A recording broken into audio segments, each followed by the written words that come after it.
Et l'Union européenne est également un partenaire de taille du Burkina Faso pour la mise en œuvre de son plan national de développement économique et social. Demain, 9 mai, l'Union européenne va célébrer le 60e anniversaire de sa naissance. Nous parlons de tout cela donc avec l'ambassadeur Jean Lamy, chef de délégation de l'Union européenne au Burkina Faso. Bonsoir. Bonsoir, madame. Merci d'être présent sur notre plateau. Alors, puisqu'on vient de parler du PNDS, concrètement, quelle est la part contributive de l'Union européenne à la mise en œuvre de cette politique de développement du Burkina Faso? Je voudrais d'abord dire, en vous remerciant de m'inviter ce soir à la veille de la journée de l'Europe, que faire le lien avec le reportage qui vient d'être présenté sur l'importance du secteur privé dans la mise en œuvre du PNDS. Parce que ce qui va permettre la mise en œuvre effective du PNDS, c'est effectivement l'investissement, le commerce et le secteur privé. Et c'est pourquoi ce que vient de dire votre Premier ministre est très important. Et ce que nous essayons de faire en tant que partenaire, l'Union européenne, en tant qu'institution, un partenaire qui est pas seulement une institution hors sol, l'Union européenne, mais une institution qui regroupe des États membres. L'Union européenne est forte de ses États membres. Et c'est d'accompagner justement le travail d'investissement des acteurs économiques, des organismes publics, des services publics burkinabés, des politiques publiques qui sont à la base de la mise en œuvre du PNDES. Alors concrètement, c'est vrai que lors de la conférence de Paris, l'institution Union européenne, par la voix du commissaire européen en charge du développement, M. Mimica, qui connaît bien le Burkina Faso, qui s'y est rendu l'an dernier, a annoncé la possibilité d'une enveloppe sur les 5 ans que va durer le PNDES jusqu'en 2020 de 800 millions d'euros. C'est une somme importante, très importante, qui représente environ 523 milliards de francs CFA. Mais ce que je veux dire, c'est que cette somme, elle n'a pas été versée. Elle n'est jamais versée pour aucun partenaire technique et financier. C'est une promesse d'une possibilité d'engagement.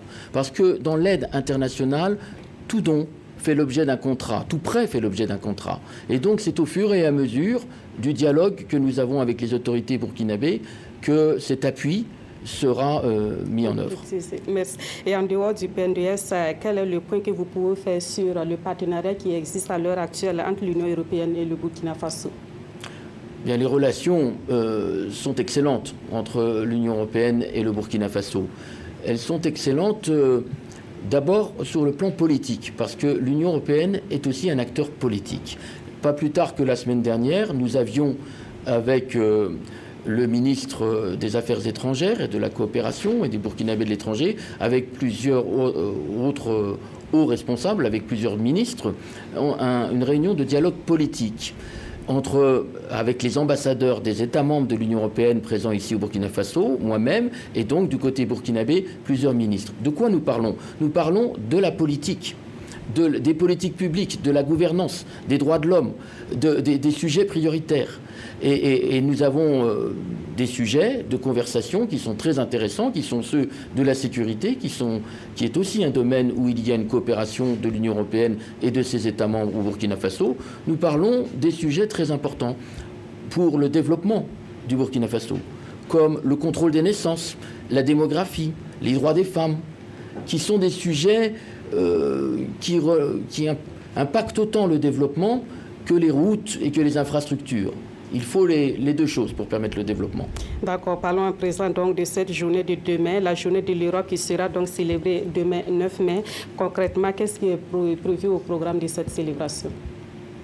Écoutez, c'est une réception habituelle qui se passe partout dans le monde. Le 9 mai, parce que le 9 mai, c'est un 9 mai que un des pères fondateurs de l'Europe a fait un discours qui a jeté les bases de la création de l'Union européenne. C'était il y a assez longtemps. Nous sommes cette année dans le 60e anniversaire de la création de ce qui est aujourd'hui l'Union européenne.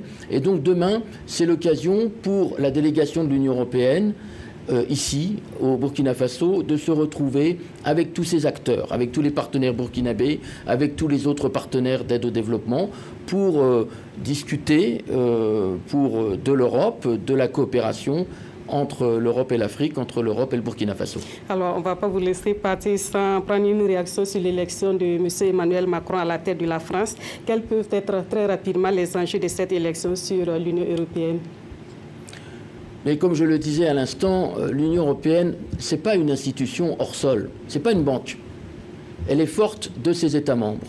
Et à cet égard, le fait que le peuple français ait choisi hier un président qui a une vision, un projet européen, le président d'une France qui soit dans l'Europe et d'une France ouverte dans le monde, c'est un bon signe pour la coopération européenne et pour tout le monde.